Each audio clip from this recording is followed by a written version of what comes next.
अस्सलाम वालेकुम my YouTube family, क्या हाल चाल है आप सबका। उम्मीद करती हूँ कि आप सब लोग ठीक ठाक होंगे, खैर खैरियत से होंगे और अपनी लाइफ को कर रहे होंगे बहुत ही अच्छे से एंजॉय। अच्छा जी, आज हम बात करने वाले हैं सीएसएस के बारे में, दैट व्हाट इज सीएसएस और इसको किस तरह से हम लोग पेपर को पास कर सकते हैं, इसके अंदर क्या क्या चीज़ें होती हैं, हमें क्या क्या करने की जरूरत है और हम इसे किस तरह से कंप्लीट करेंगे इसके सब्जेक्ट को। इसमें सब्जेक्ट होता क्या क्या है, सबसे पहले मैं आपको बताती हूँ। जो सीएसएस का मतलब होता है सेंट्रल सुपीरियर सर्विसेज। इसके अंदर अपीयर होने के लिए पूरे पाकिस्तान से लोग आते हैं, पूरे पाकिस्तान से लोग इसको करने के लिए आते हैं। वो इसका फॉर्म सबमिट करवाते हैं, फिल करते हैं। एफपीएससी के ऊपर इसकी डेट शीट आती है और डेट अनाउंस होती है कि कब इसका एग्जाम होगा, किस तरह से एग्जाम होगा, तो फिर लोग इसका फॉर्म फिल करते हैं एफपीएससी की वेबसाइट के ऊपर से। जी, आपको यहीं से अंदाजा हो गया होगा कि पूरे पाकिस्तान से लोग आ रहे हैं, तो कितने ज़हीन ज़हीन लोग भी आ रहे होंगे और ये एग्जाम कितना टफ होने वाला है। जी हाँ, ये पाकिस्तान का सबसे बड़ा टफेस्ट एग्जाम माना जाता है। उसके बाद जी, इसलिए उन्होंने एक टेस्ट इसके लिए रखा है जिसको कहा जाता है एमपीटी टेस्ट, यानी कि एमसीक्यूज बेस्ड प्रिलिमिनरी टेस्ट। ये एमपीटी टेस्ट होता क्या है, इसको किस तरह से पास करना है, इसके अंदर क्या होता है, इसको कहाँ से तैयार करना है। चलें जी, सबसे पहले मैं आपको इसके बारे में बताती हूँ।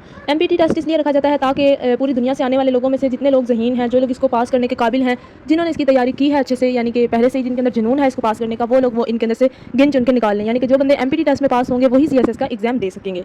एमपीटी टेस्ट होता है जी हमारा एमसीक्यूज बेस्ड प्रिलिमिनरी टेस्ट। इसके अंदर 200 एमसीक्यूज होते हैं और हर एमसीक्यूज का एक नंबर होता है। इसके पासिंग मार्क्स होते हैं जी 66 और मैक्सिमम मार्क्स भी मतलब 66 इसके पासिंग मार्क्स होते हैं और इसका मेरिट होता है मोर देन 66। अच्छा जी, इसके अंदर क्या क्या आता है, इसके अंदर कौन कौन से एमसीक्यूज आते हैं, कौन कौन से सब्जेक्ट्स के अंदर से इसके एमसीक्यूज आते हैं जी, वो हम लोग अब डिस्कस कर लेते हैं। मैंने आपकी स्क्रीन के ऊपर जिस तरह से शो हो रहा है जी, सबसे पहले इसके अंदर सेक्शन 1 होता है जो कि इंग्लिश का सेक्शन होता है और उसके मार्क्स होते हैं 50। इसके नीचे आप देख सकते हैं 6 आई थिंक के 4 हाँ जी 4 इसके जो हैं वो सेक्शंस हैं। ये सब चीज़ें आप लोगों को करनी होंगी। उसके बाद सेक्शन 2 हमारा होता है जी जनरल एबिलिटी सेक्शन, जिसके मार्क्स होते हैं 60। थर्ड हमारा होता है जी उर्दू का सेक्शन, जिसके मार्क्स होते हैं 20। जैसा कि आप इसके अंदर देख सकते हैं, हमें ग्रामर, अल्फाज मुतरादिफ, तर्जुमा, अल्फाज मुतजाद, इस तरह से करके ग्रामर की जितनी भी चीज़ें होती हैं वो सब कुछ आपको उर्दू के अंदर मिलेगा। ठीक है, इस तरह के आपको एमसीक्यूज मिलेंगे। इस्लामिक स्टडीज़ का टेस्ट आ जाता है जिसके मार्क्स भी हमारे पास 20 होते हैं और सेक्शन 5 आ जाता है जी जनरल नॉलेज का टेस्ट। जनरल नॉलेज के मार्क्स भी हमारे पास जो है वो 50 होते हैं। इसके अंदर बहुत सी चीज़ें इसके अंदर इंक्लूड होती हैं। सबसे ज़्यादा लोग परेशान होते हैं जनरल नॉलेज का क्वेश्चन देख के या उसको पढ़ के, क्योंकि उन्होंने उसके जो एमसीक्यूज होते हैं वो सबको ऐसे मिक्स करके लिखा हुआ था, क्योंकि ये सीएसएस का एग्जाम देने से पहले का प्रिलिमिनरी टेस्ट है, इसलिए ये भी सीएसएस की तरह ही टफ होगा। अच्छा जी, एक नोट मैं इसके नीचे आपको बता देती हूँ, जैसा कि आपको मेरे पेज पे लिखा हुआ नजर भी आ रहा है। It is conducted in Pakistan every year और ये कंडक्ट होता है अंडर एफपीएस। आगे चलते हैं जी, जो लोग एमपीटी टेस्ट पास करके आ चुके हैं अब वो अपने सब्जेक्ट सिलेक्शन की तरफ आएंगे जी। आपको सबसे पहले पता होना चाहिए कि इसके अंदर आपके 1200 मार्क्स होते हैं, टोटल 1200 मार्क्स के सब्जेक्ट्स होते हैं, जिसके अंदर से 600 मार्क्स के हमारे पास पहले से ही कंपलसरी सब्जेक्ट्स मौजूद है। 600 मार्क्स के जी अब हमारे पास आ गए कंपलसरी सब्जेक्ट। आगे हमारे पास 7 इन्होंने हमें ग्रुप्स दिए हुए हैं। 7 ग्रुप्स के अंदर से हम लोगों ने 200 मार्क्स के 100 मार्क्स के मिला के ना 600 मार्क्स कंप्लीट करने हैं, यानी कि 600 मार्क्स के हम लोगों को सब्जेक्ट सिलेक्ट करना होंगे। अगर आप चाहते हैं कि मैं इसके ऊपर तफसील से वीडियो बनाऊँ, या बल्कि मैं बनाऊँगी इसके ऊपर वीडियो इंशाल्लाह जल्दी, आप लोग ज़रूर मेरे चैनल को सब्सक्राइब कीजिएगा और बेल आइकन को भी प्रेस कीजिएगा ताकि जैसे ही मेरी वीडियो आए आपके पास जल्दी से पहुंच जाए। चलिए जी, अब हमें पता लग गया कि हमारे टोटल मार्क्स जो हैं वो 1200 बनते हैं। उसको पास करने के लिए उसके पासिंग मार्क्स क्या क्या हैं वो मैं आपको बता देती हूँ जी। अब आपके जो कंपलसरी सब्जेक्ट्स हैं उनके मिनिमम मार्क्स जो है वो 40% होने चाहिए और जो आपके ऑप्शनल सब्जेक्ट हैं उसके मिनिमम मार्क्स आपके 33% होने चाहिए। इसके बाद हम बात करते हैं जी हमारा क्या प्रोसीजर होता है। हम जब इसके पासिंग यानी कि इसका जो रिटन टेस्ट है उसको पास कर लेते हैं, उसके बाद हमारा क्या प्रोसीजर चलता है। सबसे पहले हमारा होता है जी साइकोलॉजिकल टेस्ट, फिर हमारा मेडिकल टेस्ट होता है, फिर हमारा वाइवा होता है, यानी कि हमारा इंटरव्यू होता है।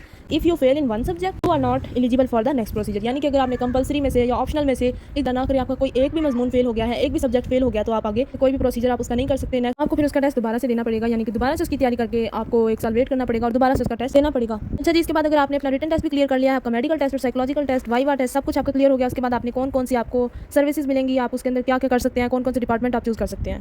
सबसे पहला है जी commerce and trade group, custom and excise group, उसके बाद डिस्ट्रिक्ट मैनेजमेंट ग्रुप आ जाता है, फॉरेन सर्विसेज आ जाती हैं, इनकम टैक्स ग्रुप आ जाता है, इंफॉर्मेशन ग्रुप आ जाता है, मिलिट्री लैंड एंड कंटोनमेंट आ जाता है, उसके बाद हमारे पास पाकिस्तान ऑफिस मैनेजमेंट आ जाता है, पुलिस सर्विसेज ऑफ पाकिस्तान आ जाता है और पोस्टल सर्विसेज ऑफ पाकिस्तान, इसके बाद रेलवे आ जाता है और पाकिस्तान ऑर्डर अकाउंटेंट सिस्टम आ जाता है जी हमारे पास। अब जी इन सब डिपार्टमेंट्स के अंदर 17th ग्रेड ऑफिसर के तौर पर काम करेंगे आफ्टर पासिंग सीएसएस एग्जाम्स। चीज़ हमसे मिस हो गया जी, जो कि मैं अब आपको एंड में बता देती हूँ। इसका एलिजिबिलिटी क्राइटेरिया क्या है। आपके पास बैचलर्स की डिग्री होनी चाहिए जो कि सेकंड डिवीजन के साथ हो। अगर आपके पास फर्स्ट डिवीजन के साथ है तो बहुत ही अच्छा है, लेकिन सेकंड डिवीजन के साथ भी हो तो चलेगा, लेकिन अगर आपकी थर्ड डिवीजन है तो फिर आप नहीं कर सकते उसके। अगर आपकी थर्ड डिवीजन आ गया तो फिर अब हम क्या करेंगे मैं आपको बताती हूँ। अगर आपकी बैचलर्स के अंदर थर्ड डिवीजन है तो आपको एमएससी या एमए करना पड़ेगा, जो कि सेकंड डिवीजन के साथ होना लाजमी है, तभी आप सीएसएस के पेपर के अंदर बैठ सकेंगे। आपकी जो है वो कोई भी 4 ईयर डिग्री, चाहे वो आपकी आर्ट्स के साथ हो या साइंस के साथ हो या कॉमर्स के साथ हो, वो सब एक्सेप्टेबल है। सीएसएस का एग्जाम देने के लिए आपको पाकिस्तान का सिटीजन होना लाजमी है जी। आपके पास जो भी डिग्री है बैचलर्स की या फिर मास्टर्स की, वो आपकी एचईसी से रिकॉग्नाइज्ड होना लाजमी है। आपकी एज लिमिट जो है वो 21 ईयर से लेकर 30 ईयर्स तक हो सकती है। अगर आप गवर्नमेंट के एम्प्लॉय हैं तो आपको 2 ईयर की रिलैक्सेशन मिलती है, यानी कि आप 32 ईयर्स के हो गए हैं फिर भी आप सीएसएस का एग्जाम दे सकते हैं, लेकिन उसके लिए आपको गवर्नमेंट का एम्प्लॉय होना लाजमी है। सीएसएस करने के लिए जी आपके पास सिर्फ और सिर्फ 3 चांस होंगे। आपको हर टेस्ट को पास करना लाजमी है, यानी कि आपके जितने भी टेस्ट, यानी कि मेडिकल टेस्ट हो गया, साइकोलॉजिकल टेस्ट हो गया, वाइवा टेस्ट हो गया और जो दूसरा हमारा रिटन टेस्ट था, उन सबको पास करना लाजमी है। अगर आपको लगता है कि आपने पेपर दिया है और आपकी चेकिंग ठीक तरह से नहीं हुई तो रीचेकिंग भी अवेलेबल है, आप अपने पेपर्स की रीचेकिंग भी करवा सकते हैं। इसमें हम बात करते हैं जी provisional quotas from all over Pakistan. Punjab और फेडरल के 50% कोटा होता है जी, पंजाब और फेडरल का। सिंध का 19% कोटा होता है। KPK का 11.5% जो है वो कोटा होता है। बलूचिस्तान का जी 6% होता है। फाटा एंड पाटा का 4% होता है। आज़ाद कश्मीर का 2% होता है। तो जी यही थी हमारी बेसिक CSS के बारे में इन्फॉर्मेशन। जैसा कि आप अब इस वीडियो को देखने आ गए हैं, आप यहाँ पे देखने इसीलिए आए होंगे क्योंकि आप ये करना चाहते हैं, तो कभी भी अपना दिल छोटा ना कीजिए। आप जो सोच सकते हैं आप वो कर भी सकते हैं। तो अपने एग्जाम की तैयारी के अंदर लगभग दिल जान से अपनी मेहनत शुरू कर दें। अगर आप इसी तरह की मजीद वीडियोस देखना चाहते हैं तो मेरे चैनल को भी ज़रूर सब्सक्राइब कीजिएगा। अगर आपको मेरी वीडियो से थोड़ा सा भी फायदा हुआ है तो प्लीज़ इसको उन लोगों के साथ भी शेयर कीजिएगा जो कि देखना चाहते हैं, जो कि CSS करना चाहते हैं और इसके बारे में इन्फॉर्मेशन लेना चाहते हैं लेकिन वो नहीं जानते। आप उनका साथ दीजिए, उनको मेरी वीडियो तक पहुँचाइए, उनको बताइए कि क्या चीज़ होती है, ये इसको किस तरह से करते हैं और अपने दोस्तों के साथ इसको लाजमी शेयर करें। इसी तरह की मजीद वीडियोज़ के लिए आप कमेंट करें। अगर आपको कुछ समझ में नहीं आया तो आप मुझे प्लीज़ कमेंट करके बताइएगा। मिलते हैं जी आपसे नेक्स्ट वीडियो के साथ, जो कि मेरी होने वाली है CSS सब्जेक्ट सिलेक्शन के ऊपर और उसके 7 ग्रुप्स जो कि हैं उसको मैं डिटेल में डिस्कस करूंगी। तब तक के लिए मुझे दीजिए इजाज़त। अपना रखिएगा ढेर सारा ख्याल। मिलते हैं आपसे नेक्स्ट वीडियो के अंदर। टेक केयर, टाटा, बाय बाय, अल्लाह हाफिज़।